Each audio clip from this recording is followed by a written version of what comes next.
काल कर्म गुण अधीनो देयो अयम पंचभौतिकः कथम अन्यान तु गोपायेत सर्पग्रस्तो यथा परम काल कर्म गुण अधीनो देह अयम पंचभौतिकः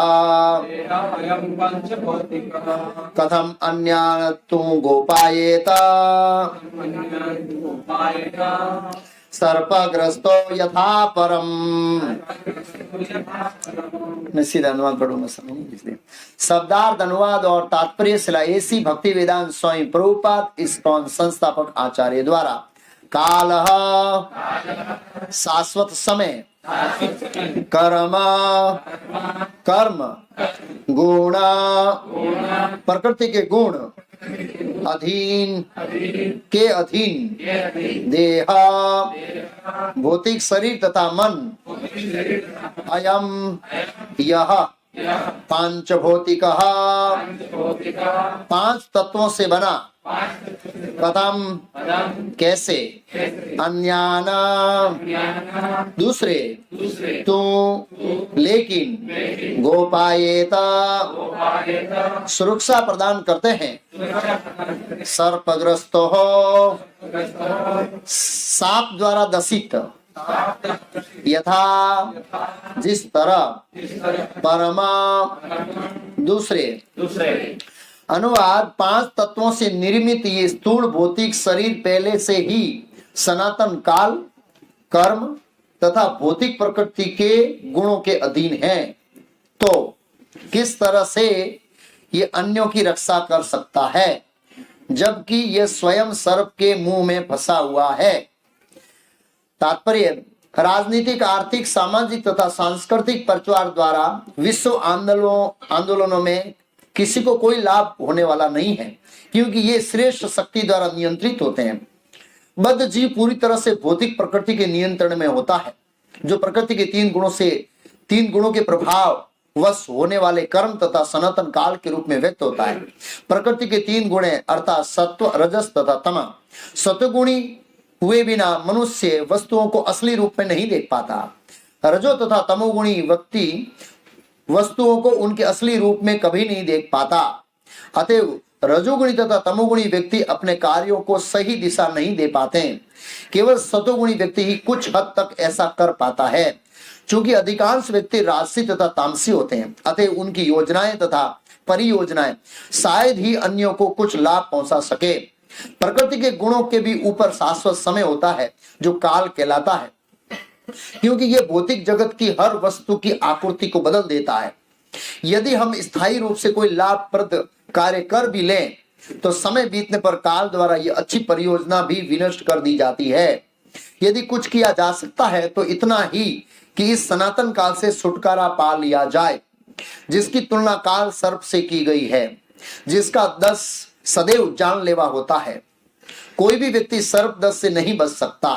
अतएव काल सर्प अर्थात प्रकृति के गुणों के चंगुल से बचने का सर्वश्रेष्ठ उपाय भक्ति योग है, जिसकी संस्तुति भगवत गीता 14.26 में की गई है।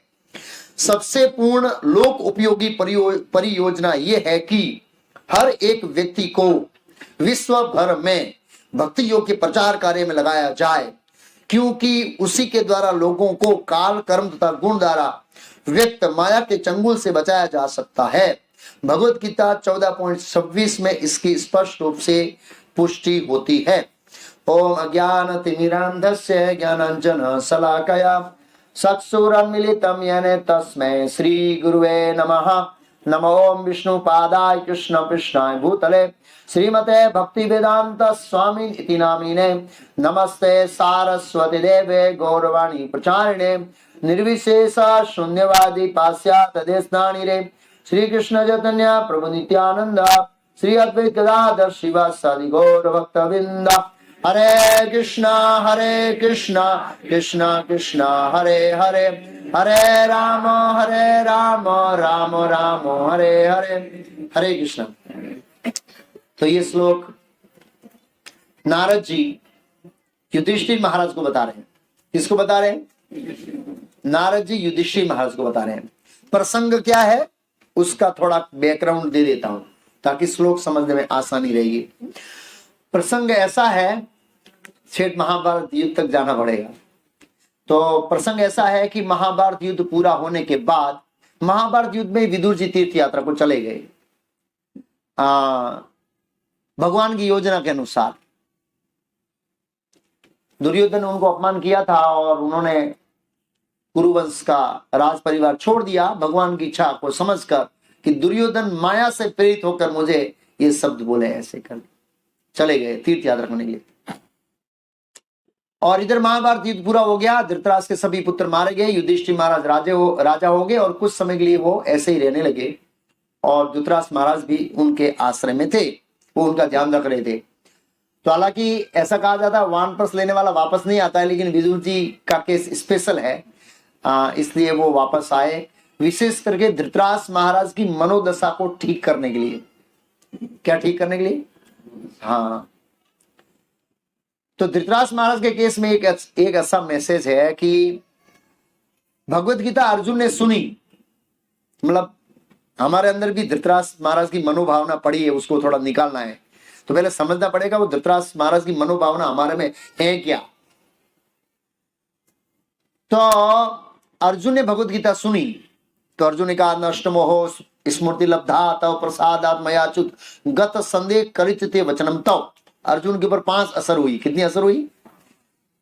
नष्ट मोहो, मोह नष्ट हो गया। स्मृति लब्धा, स्मृति वापस आ गई। कौन सी स्मृति? जीवेर स्वरूप है कृष्ण इतिदा। नष्ट मोह स्मृति लता प्रसाद। गत संदेह, डाउट चले गए मेरे बारे में, जीवों मतलब ये योद्धाओं के बारे में, आपके बारे में कोई डाउट नहीं है। गत संदेह। हाँ, स्थितो अस्मि, अब मैं ज्ञान में स्थित हूं। कौन से ज्ञान में स्थित हूं? आपकी आज्ञा का पालन करना ही मेरा धर्म है, मैं आत्मा ज्ञान में स्थित हूं। करिचिते वचनम तव, ये 5वां, अब मैं आपकी आज्ञा पालन करने के लिए तैयार हूं। मतलब मोह चला गया, संजय का भी मोह चला गया। गीता में पढ़ेंगे तो संजय धृतराष्ट्र को कहते हैं कि जब जब मैं कृष्ण और अर्जुन का संवाद याद करता हूं तो गदगदित हो जाता हूं, मेरे शरीर से रोमांच होते हैं। अद्भुत संवाद मैंने सुना। तो संजय का भी मोह चला गया, धृतराष्ट्र महाराज का नहीं गया। क्यों? जो वाक्य अर्जुन ने सुने थे भगवान से, वही सेम वाक्य संजय रिपीट कर रहा था। और प्यूरिटी में भी कोई अप डाउन नहीं था, सेम प्यूरिटी। क्यों? क्योंकि वेदव्यास का शिष्य था। किसका शिष्य था? और वेदव्यास भगवान के, ये वेदव्यास तो साक्षात विष्णु है, ऐसा स्कंद पुराण में। सत्यावेश अवतार ये नहीं है, दूसरे में होते हैं, ये विष्णु है साक्षात, स्वयं हरि ऐसा कहा है। तो ये तो साक्षात विष्णु के शिष्य हैं। और किसी के मन में ये भी प्रश्न आ सकता है कि संजय तो सूत पुत्र था और धृतराष्ट्र तो बहुत उन्नत उनके दृष्टिगुण आत्मा थे, तो उनको दिव्य दृष्टि क्यों नहीं दिया? तो महाभारत के अंदर श्लोक है, संजयो कल्पतु मुनियो सम। संजय की जो समझ है वो मुनियों के समान थी। मतलब वो भले सूत पुत्र था लेकिन उनके अंदर मुनियों के गुण थे, इसलिए व्यासदेव ने दिव्य दृष्टि दिया और धृतराष्ट्र लेना नहीं चाहता था। ये 2 कारण थे। तो संजय ऐसा नहीं है जैसे एक प्रभुपाद जी शब्द बोल रहे हैं कि हम शरीर आत्मा है, मैं बोलता हूं, उसमें बहुत अंतर होता है। क्योंकि प्रभुपाद जी साक्षात्कारी व्यक्ति है, तो उसके शब्दों को सुनने से हमारे ऊपर हृदय में असर पड़ती है, जबकि तोते की तरह बोलने से उनकी इतनी असर पड़ती नहीं है। हम तो रिपीट कर रहे हैं सब, लेकिन संजय का विषय ऐसा नहीं है। संजय भी आत्मा साक्षात्कारी व्यक्ति है। और जितनी कृष्ण और अर्जुन के ऊपर असर होती गई, पैरेलल संजय के ऊपर असर होती गई गीता की, वो इतना ही डाइजेस्ट, उस ज्ञान को पाचन करता गया। अर्जुन ने भगवत गीता को 45 मिनट के अंदर डाइजेस्ट कर लिया, समझ लिया और जीवन में उतार भी लिया। हमको जो भगवत गीता समझने में सालों साल लग जाते हैं, अब उसको पूरा डाइजेस्ट करने में कितने जन्म लगेंगे वो तो भगवान को पता है। मतलब एक सिद्धांत है। तो संजय ऐसा व्यक्ति था, धृतराष्ट्र महाराज की मोह नहीं गया। क्यों? आचार्यों का कहना है धृतराष्ट्र महाराज न्यूज की तरह सुन रहे थे, आगे क्या कहा सुनिए, आगे क्या कहा सुनिए। अब आगे क्या है, वो सीरियल में होता है ना, वो एंड टाइम पर रोक देते हैं, अगले अगले अगले शुक्रवार को कौन सी सीरियल में क्या होगा, अगले रविवार को क्या होगा, आगे आगे ऐसे आगे आगे पूछता गया धृतराष्ट्र। गीता लाइव टेलीकास्ट संजय का पूरा हो गया और सब लोगों का साक्षात्कार हो गया। धृतराष्ट्र वहीं के वहीं रह गए। तो अब हम हर रविवार को यहाँ न्यूज सुनने आएंगे हैं, तो धृतराष्ट्र की तरह होगा, कोई असर नहीं होगी। गीता पूरी हो जाएगी, 700 श्लोक भागवतम पूरी हो जाएगी, चैतन्य चैतन्य पूरा हो जाएगा, हमारा जीवन पूरा हो जाएगा, फिर भी कोई असर नहीं पड़ेगी। धृतराष्ट्र महाराज के ऊपर एक पैसे की असर नहीं पड़ी, मतलब कोई फीलिंग नहीं हुआ। क्यों? तो भगवत गीता को जीवन में उतारने के लिए सुनना चाहिए।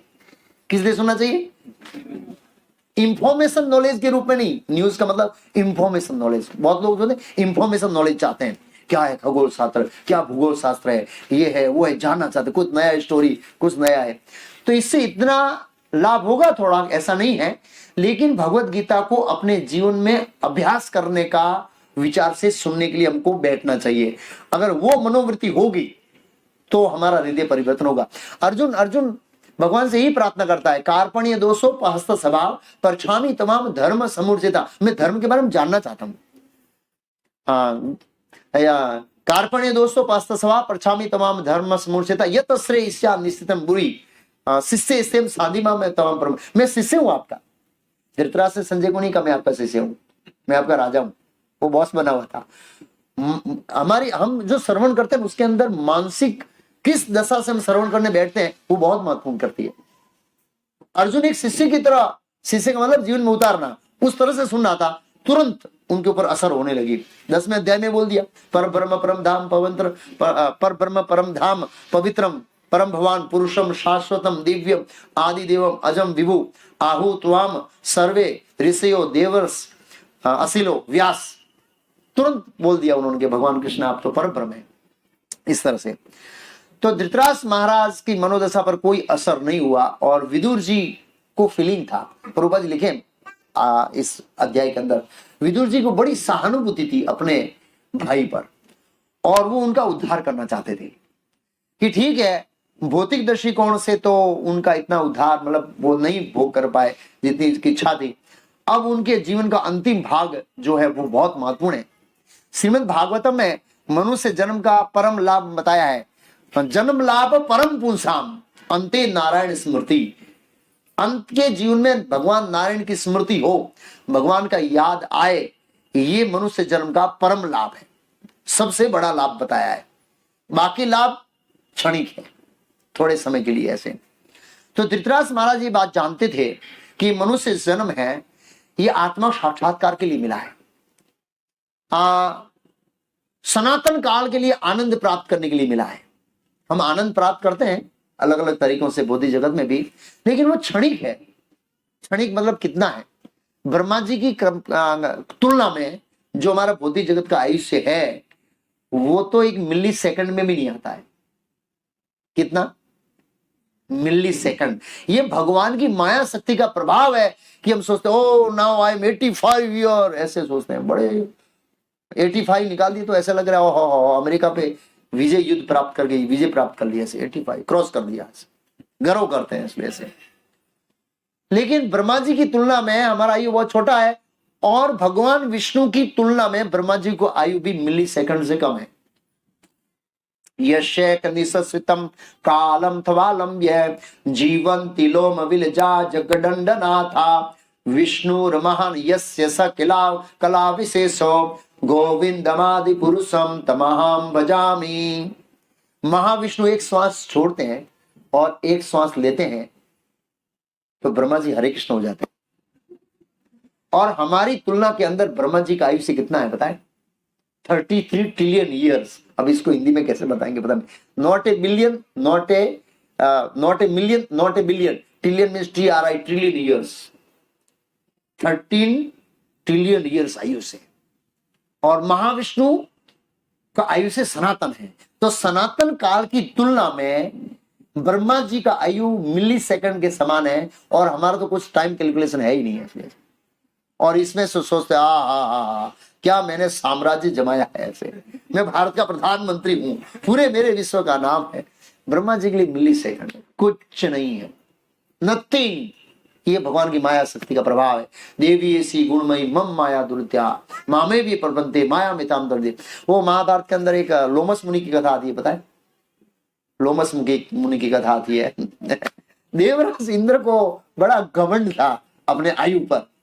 तो लोमस मुनि तपस्या कर रहे थे। देवराज इंद्र ने कहा, अरे महात्मा जी कुछ झोपड़ी बना लीजिए यार। क्या बना लीजिए? तो उन्होंने कहा, कि कितना जीना है, मिली सेकंड के लिए जीना है, फिर क्या झोपड़ी बनाना है। उन्होंने ऐसा कहा, ये 2-4 दिन का जीवन है, उसके लिए क्यों झोपड़ी बनाओ भाई? नहीं नहीं, आपका आयुष्य तो काफी है। बोला, आपका आयुष्य कितना है? मेरा आयुष्य, उन्होंने बताया कि मेरी छाती पे बाल है, व्हाइट बाल। एक बाल गिरता है तो एक इंदर लुटक जाता है। लुटक जाता मतलब हरे कृष्ण हो जाता है। अभी तक हजारों बाल चले गए और थोड़े पड़े हैं। ब्रह्मा जी के एक दिन में 14 इंद्र मरते हैं। कितना इंद्र मरते हैं? ब्रह्मा जी के दिन 14 इंद्र मर जाते हैं। तो ऐसे ही वो लोमस मुनि का आयुष्य इतना था, कई मनमंत्रों का आयुष्य था, तो कितने इंद्र चले गए। इंद्र सोच रहा है कि ये साधु महात्मा है, इनका आयु इतना बड़ा है, फिर भी झोपड़ी नहीं बन रहा है, और मैं मेरे स्वर्ग के राजमहल के बारे में सोच रहा हूं। अब देखिए, मनुष्य लोग के अंदर हमारी कितनी माया शक्ति का प्रभाव है। लोग ऐसा पैसा खर्च करते हैं बंगले के अंदर, करोड़ों रुपया डालते हैं। ऐसा सोच रहा है कि मैं ब्रह्मा जी से ज्यादा आयुष्य तक इस बंगले में रहूंगा। रहता कितना है? विद्यानगर में हमारे एक भक्त के संबंधी थे, उसके 2 लड़के पूर्व अमेरिका में थे, डॉक्टर। कोरोना में हजारों लोगों को ठीक किया। पिताजी को कोरोना हो गया, स्पेशल फ्लाइट जेट भाड़े करके आए रेंट पे। पिताजी को नहीं बचा पाए। जो बंगला बनाया था ओपनिंग नहीं कर पाए पिताजी। अभी बंगला है पीछे, जस्ट नेक्स्ट रोड, इसको बहुत बड़ा बंगला बनाया, 25-30 करोड़ का। छोड़ के चले गए। हरि बोल। ये बहुत ही जगत है। इसलिए जन्म लाभ परम पुंसाम अंते नारायण स्मृति। तो ये विदुर जी को क्या था, इसलिए विदुर जी वापस आए। धृतराज महाराज को मनुष्य जीवन की महत्ता को समझाने के लिए आए कि मनुष्य जीवन कितना महत्वपूर्ण है। आप इसमें आत्मा साक्षात्कार कर सकते हैं और किसी में नहीं कर सकते हैं। तो पिछले सारांश में यह है कि आए, युधिष्ठिर महाराज ने स्वागत किया। युधिष्ठिर महाराज बड़े गदगदित हुए और फिर उन्होंने पूछा कि आपका जीवन कैसे गुजरा इत्यादि, बहुत चर्चा हुई। मैं पॉइंट पे आऊंगा सीधा। और उसके बाद 2 क्लास लेते थे। एक जनरल क्लास, जैसे हम जनरल पब्लिक के लिए लेते हैं, ऐसे एक स्पेशल क्लास धृतराष्ट्र महाराज के लिए, कि वो जनरल क्लास में लोगों को हैवी हो जाएगा ऐसे। तो उन्होंने जनरल क्लास में बेसिक बताया, लेकिन धृतराष्ट्र महाराज को उपदेश देते समय बहुत स्ट्रॉन्ग शब्दों में बताया। स्ट्रॉन्ग शब्दों में उसकी दशा बताई। आपकी दशा देखिए, सब पुत्र मारे गए। भीष्मदेव आपके जो शुभ चिंतक थे चले गए, द्रोणाचार्य तो चले गए, सगे संबंधी चले गए, आपके दांत हिल रहे हैं, खांसी आ रही है, आंख कमजोर पड़ गई है, डाइजेशन सिस्टम कम हो गई है, भीम कुत्ते की तरह आपको रोटी डालता है, फिर भी आपको शर्म नहीं आ रही, आपकी आंख उगड़ती नहीं है कि मनुष्य जन्म किस लिए मिला है। अब धृतराष्ट्र महाराज को प्रज्ञा शक्ति मिले, बुद्धि खुली कि बात सही है। उसमें क्या है, जब तक व्यक्ति के पास सब कुछ होता है ना, तो आदमी छोड़ना नहीं चाहता है, लेकिन सब कुछ चला जाता है ना, तब अब तो कुछ है ही नहीं पकड़ने के लिए, छोड़ना आसान है। तो ये धृतराष्ट्र महाराज से दूसरा मैसेज ये है कि धृतराष्ट्र महाराज भौतिक दृष्टिकोण से तो अंधे थे ही थे, लेकिन आध्यात्मिक दृष्टिकोण से भी वो अंधे थे। इसलिए बहुत अच्छे अच्छे लोगों ने उनको सलाह दिया था। भगवान कृष्ण, मैत्री ऋषि, पराशर ऋषि, बहुत सारे लोगों ने, विदुर जी ने इत्यादि ने बहुत सलाह दिया, लेकिन वो अंधेपन, आध्यात्मिक अंधेपन के कारण वो समझ नहीं पाए। और वो समझने नहीं कारण के कारण उसकी राजगद्दी गई, उसके बच्चे गए, उनका यश गया, उनकी कीर्ति गई, उनका धन गया, उनका सम्मान गया, सब कुछ गया। अब उनकी आंखें खुली है जाने के बाद। तो धृतराष्ट्र महाराज ने अपने आध्यात्मिक अंधेपन के कारण एक जन्म में सब कुछ खोया है, और हम करोड़ों जन्मों से सब कुछ खोते आ रहे हैं। सब इकट्ठा करते हैं, मान सम्मान, समाज में पूजा प्रतिष्ठा, लाभ, धन इत्यादि, शरीर के साथ साथ चला जाता है।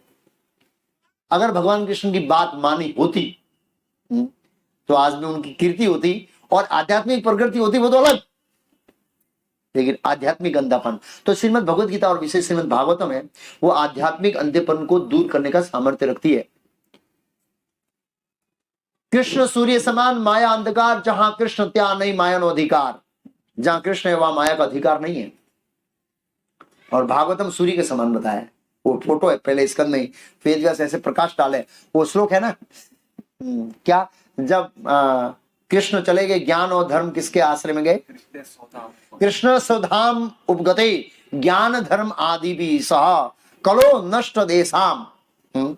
कलयुग में जिसकी नष्ट हो जाती है दृष्टि, ये श्रीमद् भागवत में सूर्य पुराणों अर्को, अर्को में सूर्य, अधुनोति उदित, उदित में प्रकट हुआ है सूर्य के समान। ये भागवत में इतना पावरफुल है, इसलिए भौतिक जगत में ज्यादातर हम यहाँ पर गृहस्थ बैठे हैं, तो स्वाभाविक रूप से गृहस्थ होने के नाते परिवार, धन, संबंधी, इन सब से हम जुड़े हुए रहते हैं और स्वाभाविक इनके प्रति आसक्तियां रहती है। तो ये श्रीमद् भागवतम है ऐसी स्थिति में रहते हुए भी हमको अनासक्त बनाने का सामर्थ्य रखता है। ऐसी स्थिति में हम रहते हुए भी हमको अंदर से अनासक्त बता रहा है। भले ही हम भौतिक संसार से व्यवहार करें, तो व्यवहारिक रूप से श्रील प्रभुपाद जी ने अपने तात्पर्य में लिखा है कि कैसे हम अनासक्त होते हैं। क्यों? क्योंकि मृत्यु के समय जितना हल्का होंगे ना, उतना उड़ने में आसानी रहेगी। बोल, एक बार ऐसा आया कि कोई स्पर्धा थी पर्वत पर चढ़ने की, तो किसी ने देखा ऊपर बर्फ होगा, ठंडी कंबल लिया, किसी ने तो काजू बादाम ले लिया, भूख लगेगी, पानी ले लिया, ये ले लिया, वो ले लिया, बोझा। अब वो जितना ऊपर चढ़ता गया उसको लग रहा है ये कंपटीशन के लिए बाधा है, एक एक छोड़ता गया, छोड़ता गया, छोड़ता गया, लास्ट में उसका पानी रखा जो जीवन में जरूरी है। अब वो जितना हल्का होता गया उतनी स्पीड। हाँ, तो हम ऐसे कोई बोझ थैला नहीं लेंगे, लेकिन मानसिक बोझ लेंगे। क्या लेंगे? हाँ, तो जितना मानसिक बोझ रखेंगे तो ऊपर फ्लाइट उड़ने में समस्या होगी, और जितना मानसिक बोझ कम रहेगा उतना उड़ने में क्या रहेगी, आसानी रहेगी। उसलिए तो विदुर जी ने उपदेश दिया, धृतराष्ट्र महाराज की आंख खुल गई। तो किसी को प्रश्न हो सकता है इसमें, विदुर जी ने पहले भी समझाया था, अब समझा रहे क्या अंतर है, पहले क्यों असर नहीं हुई, अभी क्यों असर हुई। तो आचार्य दो दृष्टिकोण से देते हैं इसका, दो दृष्टिकोण। एक तो धृतराष्ट्र के पास सब कुछ चला गया है, इसलिए आसक्ति का ऑब्जेक्ट है ही नहीं, आसक्ति करे किसमें। पहले तो कम से कम आसक्ति का ऑब्जेक्ट था, आशा थी कि राज्य मिलेगा, आशा थी कि राज्य मिलेगा तो सम्मान सम्मान मिलेगा, लेकिन अब वो आशा नहीं है।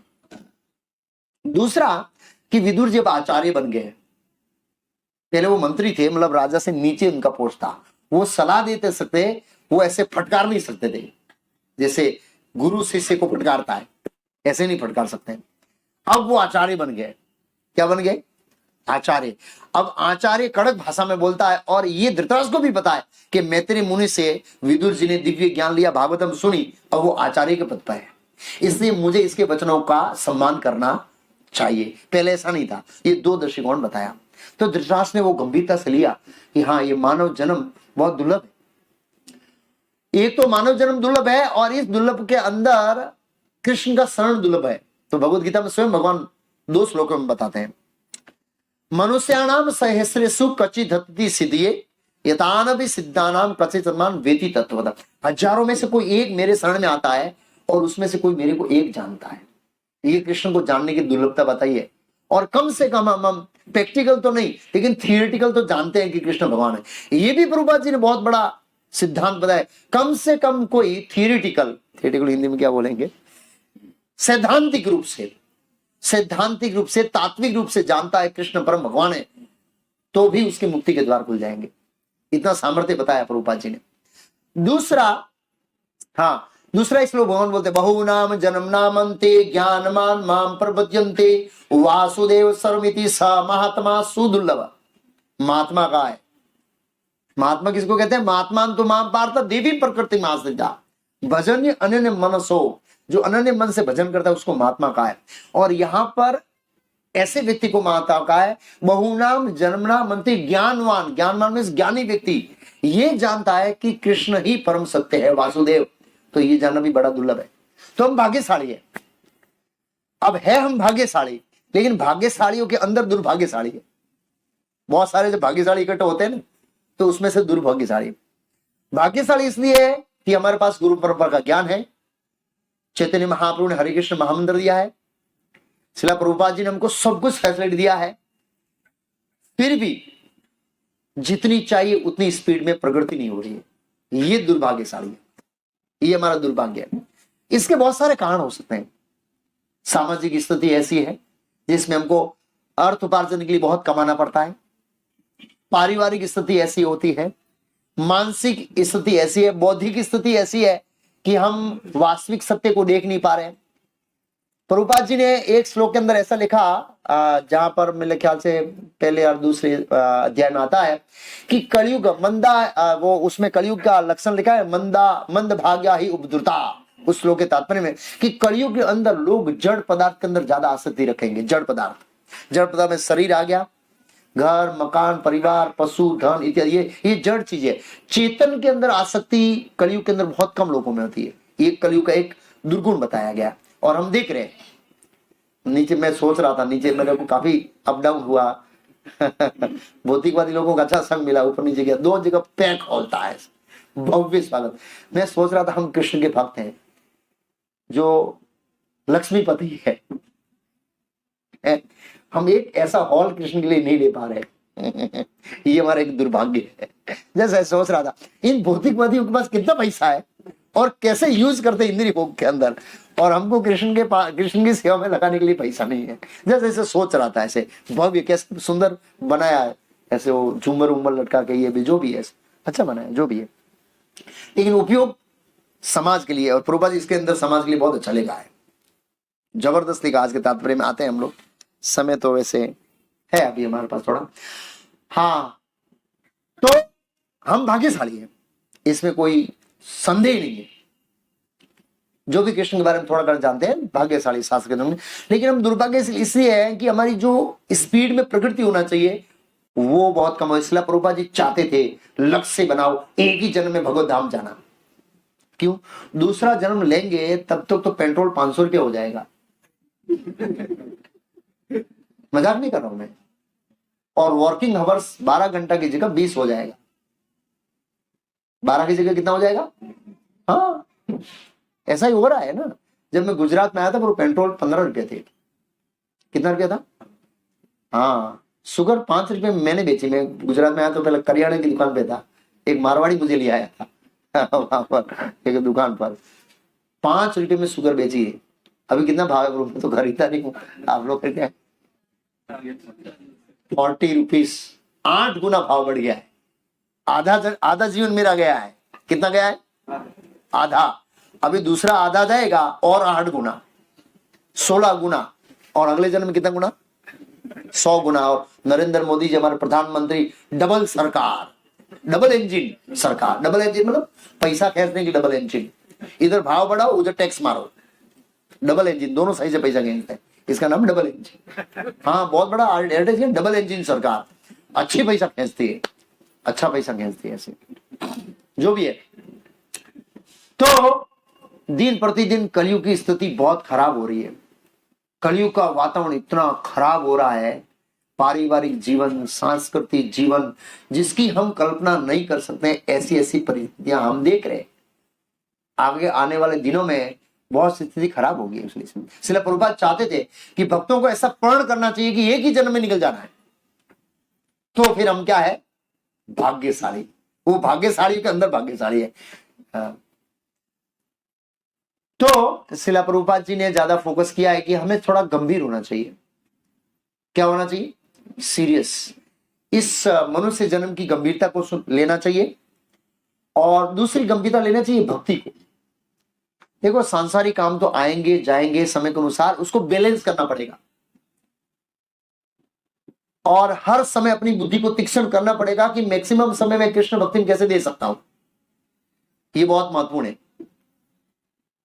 क्या है कि भौतिक जगत के हमको प्रवाह में जब ढल जाते हैं ना, तो फिर भक्ति को फोकस नहीं रहता है, ऐसा होता है। और सूर्य जैसी सिटी में और स्वाभाविक रूप से हम प्रवाह के अंदर क्या करते हैं? ढल जाते हैं। लेकिन याद रखना चाहिए, जैसे श्लोक में क्या कहा? काल कर्म गुण अधीनो देहो अयम पंचभौतिक। ये देह है, ये स्वतंत्र नहीं है। हम अपनी इच्छा के अनुसार इस शरीर में नहीं रह सकते हैं। नहीं तो हम अपनी इच्छा के अनुसार जीवन जी सकते हैं। इसके अंदर एक कोटा फिक्स है। नान नित्यानंद प्रभु की मदर अभी थोड़ा दिन पहले शरीर छोड़ दिया, तो वो वहां गए थे नगर पंचायत में लिखाने के लिए आयु कितनी, तो बोला पूरा उनकी आयु लिखी जन्म से लेकर उनका। उन्होंने कहा ये जन्म, ये तो कैलकुलेशन किया, इतना साल, इतना महीना, इतना दिन और इतना आवर्स, क्लिक हुआ, इतना लिखा हुआ ही था।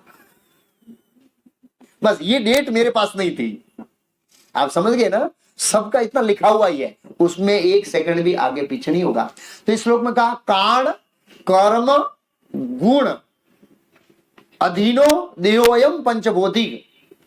हम जो जगत में रहते हैं वो प्रकृति के, वो जगत प्रकृति के 3 गुणों द्वारा कंट्रोल होता है, और इसमें जितने भी जीव है वो प्रकृति के 3 गुणों से कंट्रोल होते हैं।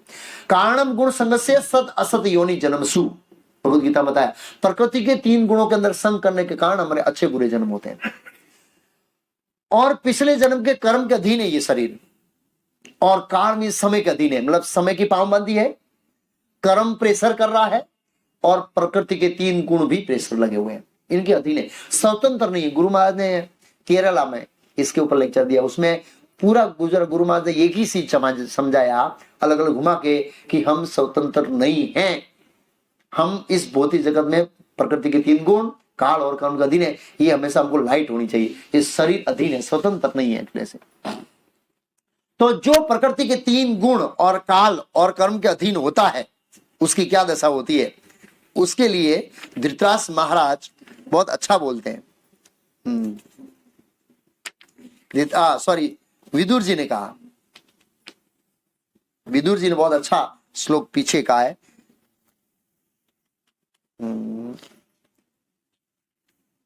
हाँ यस, क्या कहा है, जिनका सॉरी, जिसका शरीर प्रकृति काल और कर्म के अधीन होता है उसका क्या होता है, तो उन्होंने कहा है, एक सुंदर श्लोक लिखा है उन्होंने,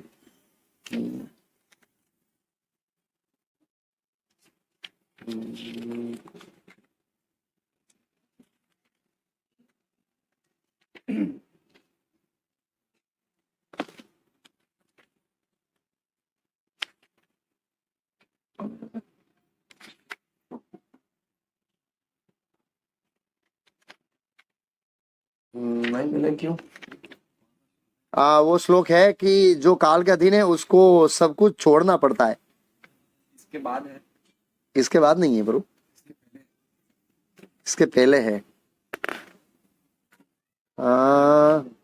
येनम चेव अभिनो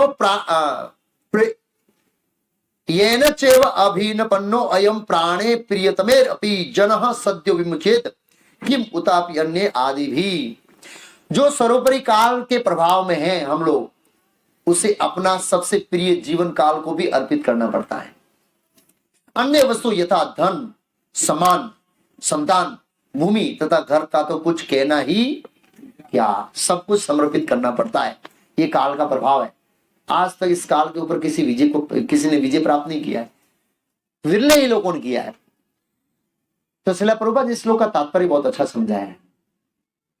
अब धृतराष्ट्र चले गए, उनके वहां से आते वापस क्या करना है बोला, ओके तुम बोल रहा है कि आप क्या करना, चलो मेरे साथ, ठीक है सुबह में चलेंगे। नहीं अब भी इमरजेंसी है, आयु से बहुत कम है।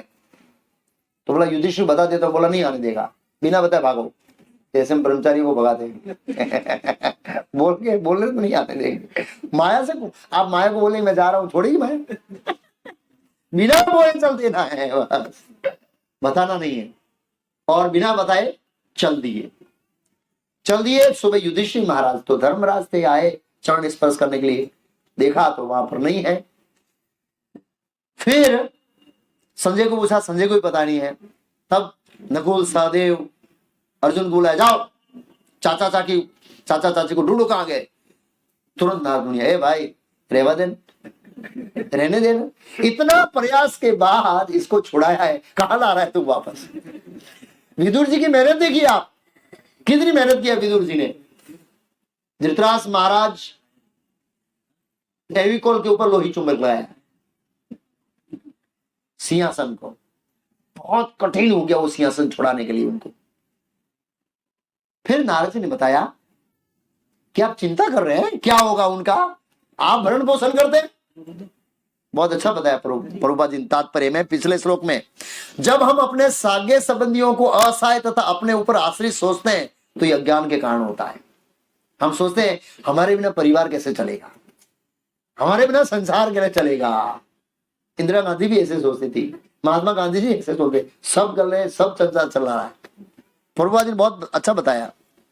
तो क्या करना, ठीक है चलो मेरे साथ संसार चलेगा। नहीं, प्रभुपाद जी बोला व्यक्ति को अपना कर्तव्य निभाना चाहिए। क्या निभाना चाहिए, कर्तव्य निभाना चाहिए, बाकी कृष्ण के ऊपर छोड़ देना चाहिए। लेकिन हम ऐसे सोचते हैं तो ये अज्ञान है। परमेश्वर के आदेश से प्रत्येक जीव को इस संसार में उसकी अर्जित की गई स्थिति के अनुसार उसको सुरक्षा और असुरक्षा मिलती है। किसी को सुरक्षा मिली है, किसी को सुरक्षा नहीं मिली है, वो उस जीव ने वो स्थिति स्वयं अर्जित की है अपने कर्मों के कारण, इसलिए वो परमेश्वर उसको देते हैं। प्रभुपाद जी कहते हैं मनुष्य को केवल अपना कर्तव्य करना चाहिए, क्योंकि परमेश्वर के अतिरिक्त अन्य कोई किसी की सुरक्षा प्रदान नहीं कर सकता। इसकी व्याख्या अगले श्लोक में की गई है। अब नारद जी इस आज के श्लोक में यह समझाना चाहते हैं, युधिष्ठिर महाराज आप स्वयं काल के अधीन है। और उदाहरण क्या दिया है, सर्पग्रस्तो यथा परम। एक सर्प है काल सर्प, प्रभुपाद जी का मतलब काल सर्प का मतलब है क्या बोलते हैं वो, कोबरा। कोबरे को काल सर्प कहते। काल सर्प में वो जान ले लेता है, एक बार डसता है तो हरे कृष्ण सीधा। मैं एक बार पीछे से रास्ता बन रहा था तो मेन रास्ते में चल के जाता था ऐसे ही, तो क्या 10-12 रोज सांप देखने को मिलते हैं। तो किसी ने कहा कि प्रभु जी कुछ सांप ऐसे होते हैं कि आपको खाली 5 मिनट देंगे। बोला 5 मिनट अगर इसका उपयोग किया तो काम का है 5 मिनट तो बहुत हो गए, अगर इसका उपयोग हुआ तो बहुत हो गया। कटवान महाराज को तो 2 सेकंड मिली थी, ऐसे 24 सेकंड मिली थी एक्चुअली। जैसे ऐसे नो ऐसे कुछ सांप होते हैं जो आपको 2-5 मिनट देते हैं, बस ज्यादा नहीं। हाँ, तो युधिष्ठिर महाराज, नारद जी युधिष्ठिर महाराज को समझाना चाहते हैं कि आप स्वयं काल के अधीन हैं, आप दूसरों की रक्षा कैसे करेंगे। युधिष्ठिर महाराज का भाव ऐसा था, ये अंधे थे, मेरे बिना कैसे जिएंगे।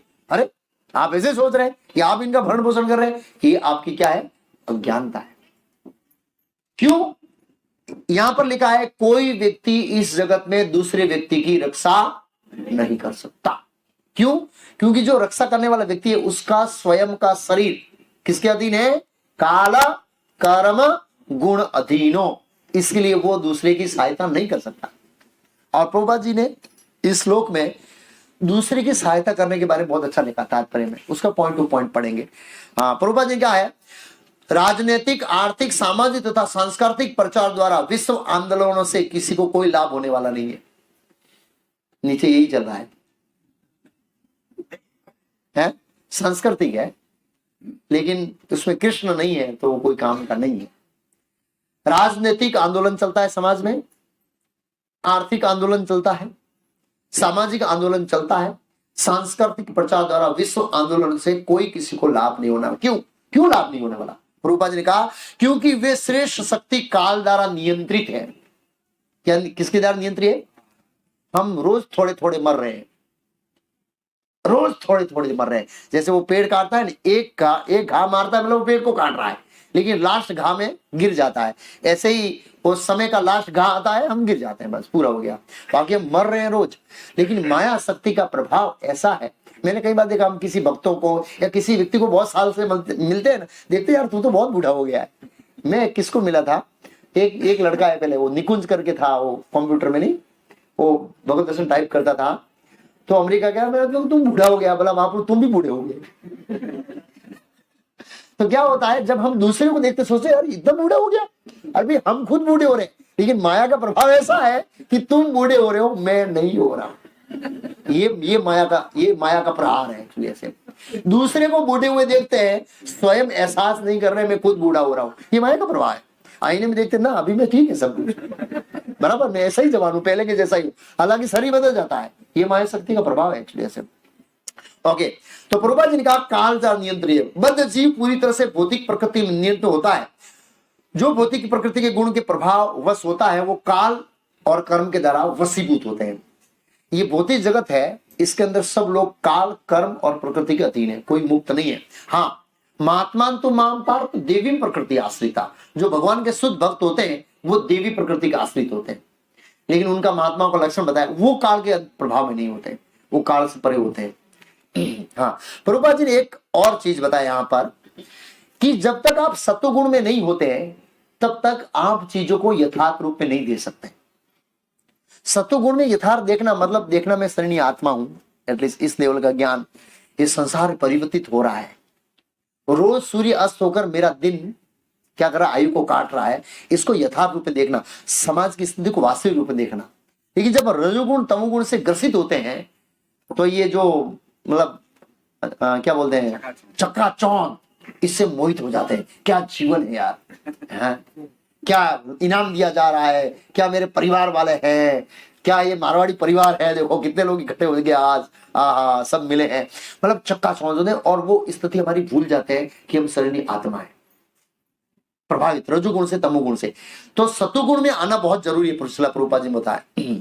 अच्छा, फिर प्रभुपाद जी ने बताया आगे कि केवल सतोगुणी व्यक्ति कुछ हद तक ऐसा कर पाता है, कल्याणकारी योजना बना सकता है कुछ हद तक। वास्तविक समाज का कल्याण करने के लिए शुद्ध सत्व में जाना पड़ता है। सतोगुणी व्यक्ति भी अंततः सतोगुणी भी सुख से बांधने वाला बताया भगवत गीता में। सतोगुणी जीवन हमको सुख से बांध देता है। पैसा है, धन है, परिवार अच्छा है, बोला भाई सुखी हूं, मुझे भक्ति करने की क्या जरूरत है। इसलिए अमीर लोगों में अमीर परिवार में प्रचार करना बहुत कठिन है। ये तो अरिंदास प्रभु भाग्यशाली है कि आ गए। नहीं सीरियस, बहुत मुश्किल है प्रभु, क्योंकि क्या है, पिछले जन्म के कर्म अच्छे हैं, ज्वाइंट परिवार है, अच्छा कुछ सब ठीक ठाक है, रोग है नहीं क्योंकि पुण्य कर्म है, इसलिए तो बड़ा अच्छा लगता है कि भक्ति तो गरीबों के लिए ऐसा लगता है। इसलिए तो जो परिवार वाले थे बड़े परिवार वाले आते नहीं है। और कुंती महारानी कहा है, जन ऐश्वर्य श्री सुतभीर मानद, ये चार चीज जिसके पास होती है उसके ऊपर आपकी कृपा नहीं है प्रभु। अखिंचन अखिंचन गोचर है प्रभु। तो ऐसे होना और उसके बाद आना वो बहुत भाग्यशाली व्यक्ति है। प्रभुपाद जी और कह रहे हैं कि सतुगुणी व्यक्ति की भी योजनाएं परियोजना में प्रोजेक्ट शायद ही अन्यों के लिए कुछ लाभ पहुंचा सके। कुछ क्यों? प्रभुपाद जी कहते आगे, प्रकृति के गुणों के ऊपर शाश्वत समय होता है जो काल कहता है, क्योंकि ये भौतिक जगत की हर वस्तु आकृति को बदल देता है। क्या करता है? हमारी आकृति नहीं, पूरे संसार की आकृति को काल बदल देता है। ये काल का प्रभाव है। और जो व्यक्ति इवन सतोगुण से भी थोड़ा प्रभावित है और रजोतम है तो उसकी सभी योजनाएं काल कर्म और प्रकृति के अधीन होगी, इसलिए दूसरे व्यक्ति का शाश्वत लाभ नहीं कर सकती। मतलब जो न ही स्वार्थ गति विष्णु दुराशया बहिर्थ माने, बहिर्थ मीन शरीर के संबंधित, स्वार्थ मीन आत्मा के संबंधित। तो जो व्यक्ति आत्मा ज्ञान में स्थित नहीं है उनकी जितनी भी योजना है शरीर के संबंधित होगी। और मैंने बताया कि महाविष्णु की कंपैरिजन में ये हमारा 60 साल का आयु से मिली सेकंड है। अब मैं मिली सेकंड के लिए आपको अमेरिका का प्रेसिडेंट बना दूं, क्या फायदा है? मिली सेकंड के लिए कोई हमको अमेरिका का प्रेसिडेंट बना दे, फायदा क्या है? कुछ फायदा नहीं है। ये माया शक्ति के कारण 60 साल बहुत बड़े लगते हैं, लेकिन जब माया का वो खुल जाएगा पर्दा तब लगेगा कि मेरा जीवन तो मिली सेकंड है। और मिली सेकंड के एहसास कब होता है? हमारा जीवन छोटा है, वो एहसास कब होगा? मैंने कई बार उदाहरण दिया है। जब हम स्कूल जाते, जिस स्कूल में पढ़े और देखे अरे कल मैं यहां खेल रहा था, हमारा 40 साल कितना हो गया? कल के समान हो गया। हम हमारे बालपन को देखते हैं, जहां हम पढ़े थे, बोला कल मैं यही खेल रहा था भाई, और अब कल के 45 हो गए भाई। 45 ईयर कल के समान लग रहे हैं, आप सोचिए। तो इस तरह से जब हम मृत्यु की सैया पर सोचेंगे, पड़े रहेंगे तो सोचो अरे मेरा जीवन तो बहुत छोटा ही रहा यार, मेरे जीवन में कुछ किया ही नहीं है। ऐसा होगा, अभी नहीं हो रहा हमको, अभी नहीं होगा। ये मेरे शब्द आपको याद करें। महेश्वरी भवन में रविवार को शाम को महापुरुष जी बोले तो सही बोले, मतलब जब भी हम खटिया पे लेटे रहेंगे तो ये याद आएगा कि वास्तव में जीवन बहुत छोटा लग रहा है। अभी अभी देखिए, हम पिछला जीवन याद कीजिए, बहुत छोटा लग रहा है, मिली सेकंड। तो वो सभी योजनाएं शरीर के संबंधित होगी, आत्मा के संबंधित नहीं होगी। प्रभुपाद जी आगे कहते हैं, यदि हम स्थायी रूप से कोई लाभप्रद कार्य कर भी ले तो समय बीतने पर काल ये अच्छी परियोजना को क्या करता है? विनष्ट कर देता है। यदि कुछ किया जा सकता है तो इतना है कि सनातन काल से छुटकारा पा लिया जाए। इस काल के प्रभाव से निकलना ही छुटकारा है।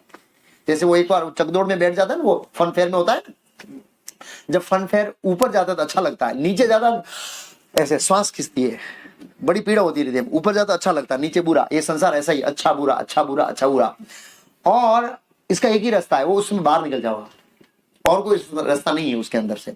तो यहां पर बेकार जब तक सनातन काल के प्रभाव से बाहर नहीं निकलेंगे ना, तब तक हमारा कुछ अच्छा कल्याण नहीं हो सकता। प्रभुपाद जी आगे बता रहे हैं, जिसकी तुलना काल सर्प से की गई है, जिसका दस सदैव जानलेवा होता है, कोई व्यक्ति सर्प दस से नहीं बच पाता। अतएव काल सर्प तथा प्रकृति के गुणों से चंगुल से बचने का सर्वश्रेष्ठ उपाय क्या है? भक्ति। माम योगिचारेण भक्ति योगेन सेवते सगुणान समत्यत्याय ब्रह्म भूयाय कल्प। अर्जुन ने 3 प्रश्न पूछे 14वें अध्याय के, और प्रकृति गुणों को सुनने के बाद, प्रकृति के गुण क्या है, कैसे ये प्रभाव जीव को प्रभावित करते हैं, इसकी असर क्या है। मान लो मेरे अंदर सतोगुण बढ़ा तो कैसे पता लगेगा, रजोगुण बढ़ा तो कैसे पता लगेगा, तमोगुण बढ़ा तो कैसे पता लगेगा। और दूसरा, ये प्रकृति के 3 गुणों से ऊपर उठने का क्या मार्ग है। तो भगवान ने बताया भक्ति। कैसी भक्ति? अभी हम करते वो भक्ति नहीं, माम योभिचारिणी, निरंतर भक्ति, अव्यभिचारिणी भक्ति, मतलब जिसमें कोई प्रकार की शिथिलता नहीं आनी चाहिए, गंभीर भक्ति। माम योभिचारेण भक्ति योगेन सेवते षड्गुणान समत्यत्याय ब्रह्म भूयाय कल्पते, वो इससे परे हो जाता है। फिर प्रभुपाद जी आगे कहते हैं, बहुत अच्छा हमारे लिए, और कहते हैं आगे, भक्ति योग है ये काल सर्प से बचने का। काल सर्प मतलब मृत्यु। ऐसे जिसकी संस्तुति भगवत गीता 14.26 में की गई, सबसे पूर्ण, प्रभुपाद जी का परफेक्ट, लोक उपयोगी, लोक उपयोगी मीन्स जन समाज उपयोगी प्रोजेक्ट यह है। अब प्रभुपाद जी अपना प्रोजेक्ट बता रहे हैं। क्या प्रोजेक्ट है? कि हर व्यक्ति को, प्रभुपाद जी ने डेस्क किया है, विश्व भर में डेस्क किया है, भक्तियों के प्रचार कार्य में लगाया जाए। इससे क्या होगा?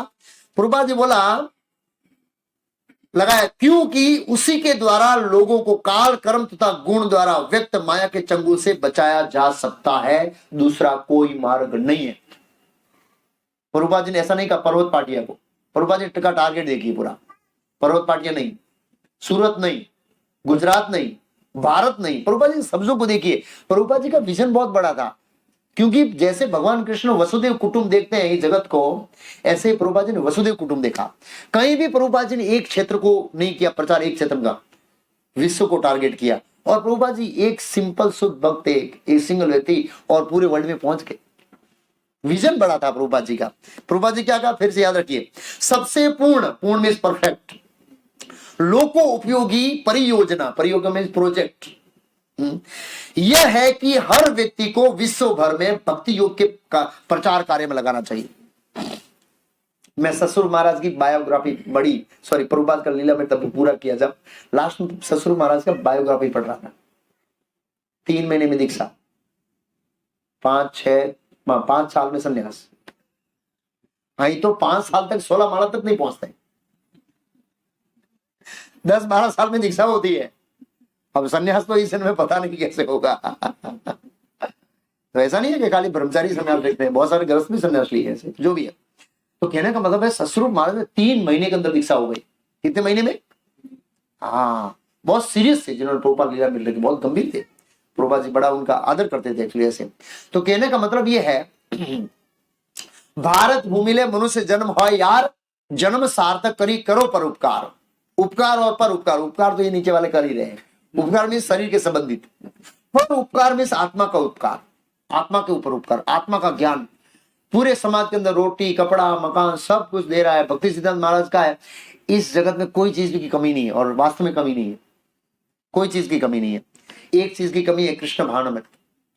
तो इसलिए हमें प्रचार में लगना चाहिए। किसमें लगना चाहिए? प्रचार ये क्या चीज है बताइए? प्रचार ऐसी चीज है जो आपको रिवर्स में कृष्ण भक्ति करने के लिए प्रेरित करेगा। और प्रचार एक ऐसी चीज है जिसमें आप आनंद का अनुभव करेंगे। किसका अनुभव करेंगे?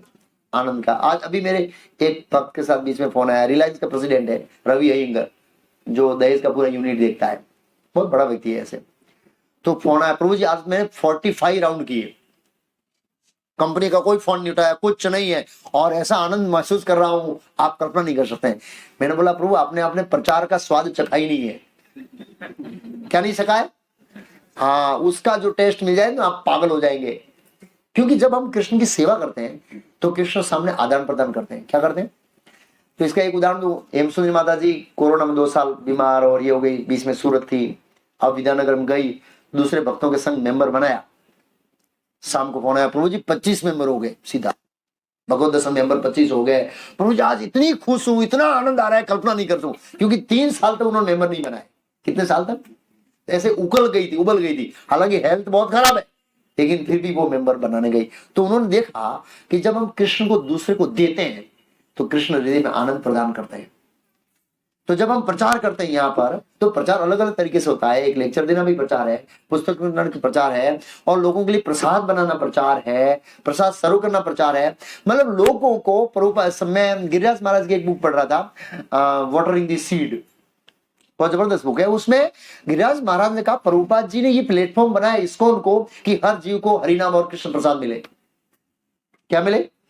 हर जीव को हरिनाम और कृष्ण प्रसाद, लोगों को हरिनाम का उच्चारण करना, कृष्ण प्रसाद देना। ये बिगिनिंग और नए भक्तों के लिए बहुत जरूरी प्रभुपाद जी ने कार्यक्रम बनाया। ऐसा गिरिराज महाराज दे रहे। तो कहने का मतलब है ये हरे कृष्ण महामंत्र लोगों को जप कराने के लिए अपने को जीवन समर्पित करना चाहिए, और समर्पित करने के लिए हमको समय निकालना पड़ेगा। समय निकालने के लिए हमको गंभीर होना पड़ेगा। जब हम कृष्ण भक्ति में गंभीर होंगे तभी हम समय दे पाएंगे ना। जब हम खुद सीरियस नहीं है तो हम प्रचार में नहीं लग सकते। इसलिए यहाँ पे जितने भी भक्त बैठे हैं उनको मैं सबको प्रार्थना करता हूँ। मैं सिटी में एंटर किया है, अनलिमिटेड जीव है, ओहो ट्रैफिक है। मैं सोच रहा था सूरज में कितने जीव, करोड़ों करोड़ जीव है, और हम कितने जीवों तक पहुंच पाए? बहुत कम।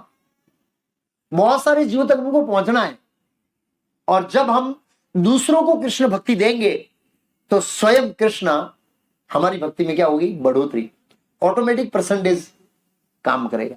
मेरी गाड़ी तो इसके ऊपर ही चल रही है। जब हम प्रचार करते हैं, मैं सोच रहा था कि जब हम कृष्ण भक्ति में थोड़े सीनियर बन जाते हैं तो श्रवण का मौका कम मिलता है, बोलने का मौका ज्यादा मिलता है। ये और डेंजर है। तो मैं एक जस्ट शेड्यूल बनाऊं। मैं विद्यानगर गया, गुरुवार को शाम को प्रोग्राम था विद्यानगर में, सुबह में मंदिर में, शुक्रवार को भागवतम क्लास, शनिवार को गुरुवार को शाम को क्लास पेटला, शुक्रवार को सुबह विद्यानगर में, शुक्रवार को शाम विद्यानगर में, फिर शनिवार सुबह में एक भक्त के साथ आधा दिन मीटिंग, शाम को भरूच में काउंसलिंग मीटिंग, और रविवार को सुबह लेक्चर भरूच में और शाम को लेक्चर यहाँ पर। मेरे को कितना बोलना है कृष्ण के बारे में, अनलिमिटेड स्कोप है। तो मैं थका हुआ था, आज 3 दिन से हेक्टिक था, दोपहर को इंतजार कर रहा था अरिंदास का फोन आ जाए, प्रभु बारिश बहुत है, प्रोग्राम कैंसिल कर देते हैं।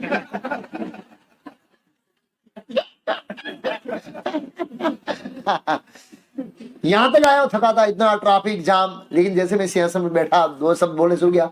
अब मेरे पास 5 घंटे की कैपेसिटी हो भगवान के पास, 5 घंटा बोल सकता हूँ। कितना घंटा? हमारे प्रभु अखिल धारा प्रभु आए थे पद यात्रा में, प्रभुपाद जी से कम से कम लेक्चर उनका 3 घंटा। कितना? हाँ, कितना घंटा? हमें बोला इनके क्लास में बैठकर हम परीक्षित महाराज की तरह 7 दिन का प्रैक्टिस कर सकते हैं। है नहीं है? तो कहने का भाव ये है, प्रभुपाद जी की हृदय में करुणा थी। जैसे व्यासदेव की हृदय में करुणा थी, ऐसे प्रभुपाद जी की हृदय में करुणा थी। व्यासदेव ने हृदय में करुणा थी कि बद्ध जीवों के लिए मुझे कुछ करना है। भागवतम के प्रथम इसी स्कंद में 4थे अध्याय के अंदर 3 से 4 बार ऐसा शब्द सुद गोस्वामी ने प्रोनाउंस किया कि वो करुणा की दृष्टिकोण से बद्ध जीवों के, कलयुग के जीव को देखा कि कलयुग के जीव की दशा कब कैसी होगी, करुणा की दृष्टि से, और वो करुणा से प्रेरित होकर उन्होंने शास्त्रों को लिखा ऐसे। तो हम देखते हैं जैसे वेद व्यास ने कलयुग की जीवों की दशा को देखकर शास्त्र लिखा है, ऐसे ही शिला प्रभुपाद जी ने कलयुग की जीवों की दशा को देखकर उनका तात्पर्य लिखा है, जिससे हम उस तात्पर्य को, जो चीज 5000 साल पहले घटित हो गई या 5000 साल पहले उपदेश दिया, उसको आज के युग में सामंजस्य करना है हमारे जीवन के साथ, और प्रैक्टिकल एप्लीकेशन करना है। कैसे पॉसिबल है? प्रभुपाद जी के गाइडेंस के कारण, प्रभुपाद जी की शिक्षाओं के कारण, प्रभुपाद जी के तात्पर्य के कारण। तो ये हमारा कर्तव्य बनता है कि हमें प्रचार में लगना चाहिए, यथा समय समय देना चाहिए। देखो कई बार ऐसा होता है कि हमको वो लगता है कि समय होता नहीं, तो इसका भी एक एग्जांपल है। हम भरूच में जन्माष्टमी का इन्विटेशन 1 महीना 10 दिन पहले शुरू कर देते हैं। कितना महीना? कई सारे भक्तों ने अनुभव किया, प्रभु हमारे पास समय बहुत है, खाली ये बहाना है कि हमारे पास समय नहीं है। वो बोला प्रभु जी मैं 1 महीना 10 दिन कंटिन्यूस रोज रात को 1.5 घंटा इन्विटेशन वितरण में है, मेरा रिकॉर्ड है। रोज 50-60 लोग बाहर जाते हैं। कुछ लोग ऐसे थे जिन्होंने ब्रेक नहीं लिया, जॉब आना, फ्रेश हो गए, सीधा ठेली पकड़ के ले जाना, बस पत्नी तैयार है ठेले के लिए, बोला मैं निकल सकता हूं। मैं ये हमारा बहाना है कि हमारे पास समय नहीं है। रोज 1.5 घंटा। एक वो अपना एक्सपीरियंस बता रहे थे कि हमारे पास समय नहीं, ऐसा नहीं है, खाली माइंड सेट करना है। क्या सेट करना है? माइंड। और दूसरा कि माया को तो हम जितना समय देंगे माया तो मना नहीं करेगी, आओ कोई बात, मेरे पास बहुत प्रोजेक्ट है, प्रोजेक्ट के ऊपर प्रोजेक्ट, प्रोजेक्ट के ऊपर प्रोजेक्ट।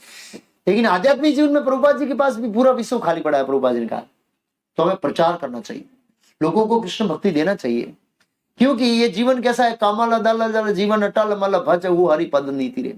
ये कमल के ऊपर पानी होता है, हरे कृष्ण।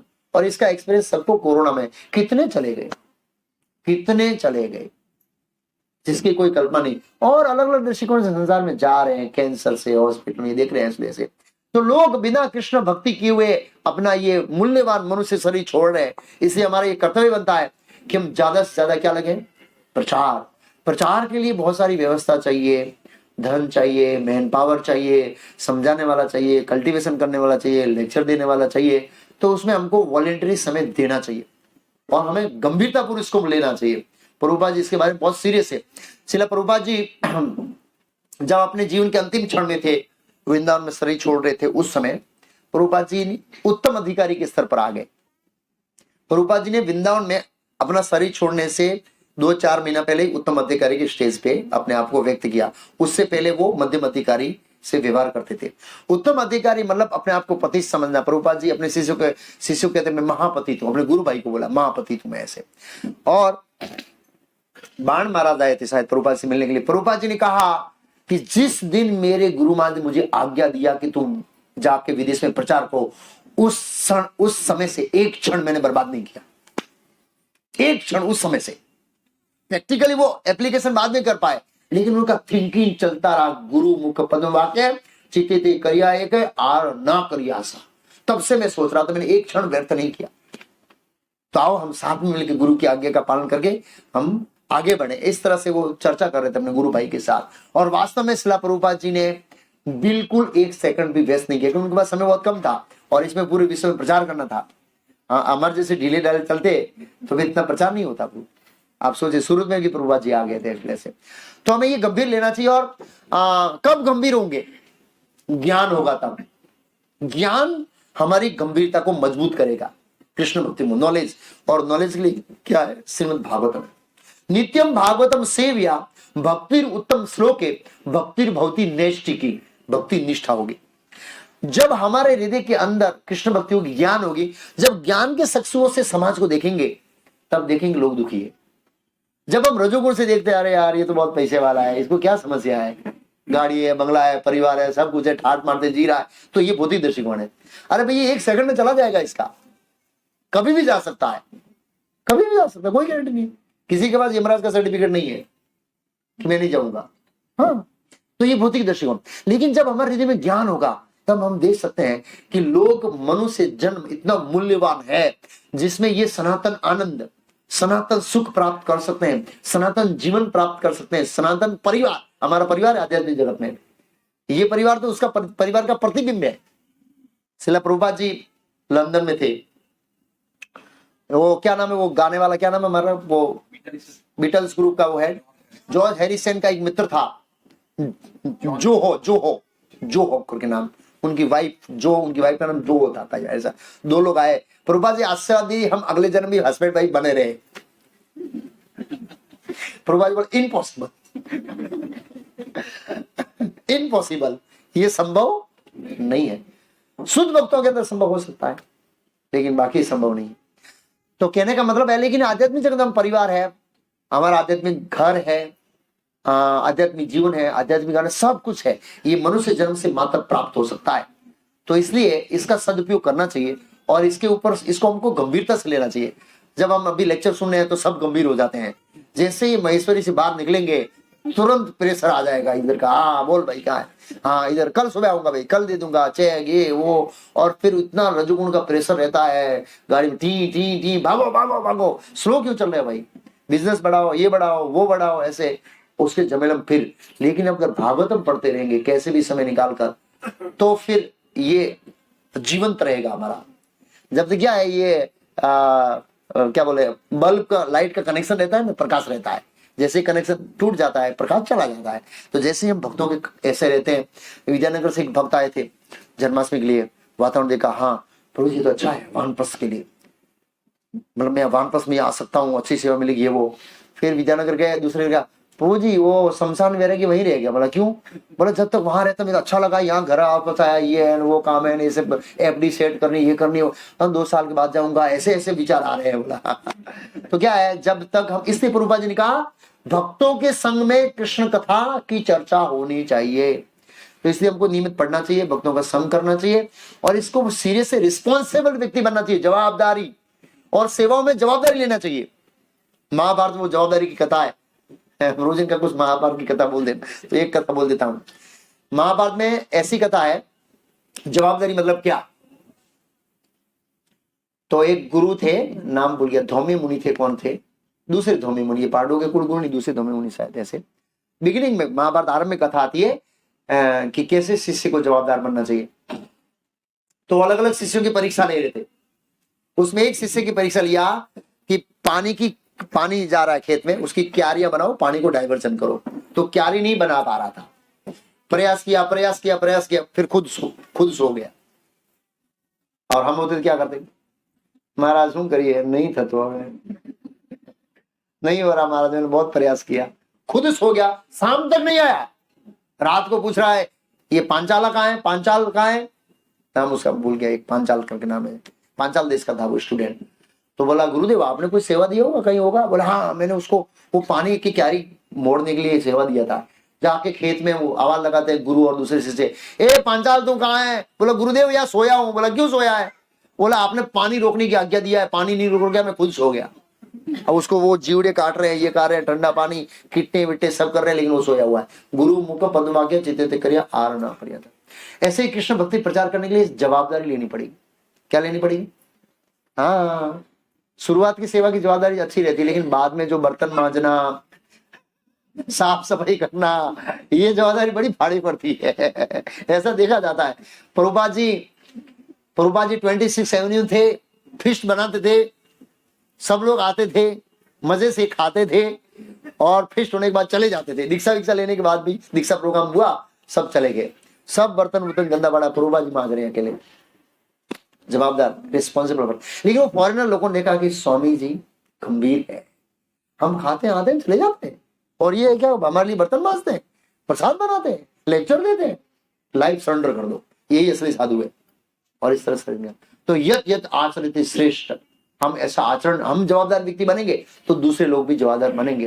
तो भक्तों को ऐसे इस तरह से जवाबदारी लेना चाहिए। और जवाबदारी कब आएगी? जब हमारी साधना अच्छी होगी तब जवाबदारी आएगी, क्योंकि हम कृष्ण के लिए कुछ भी करने के लिए तैयार हो जाएंगे, कृष्ण के लिए कुछ भी। तो साधना अच्छी शास्त्र का ज्ञान से होगा।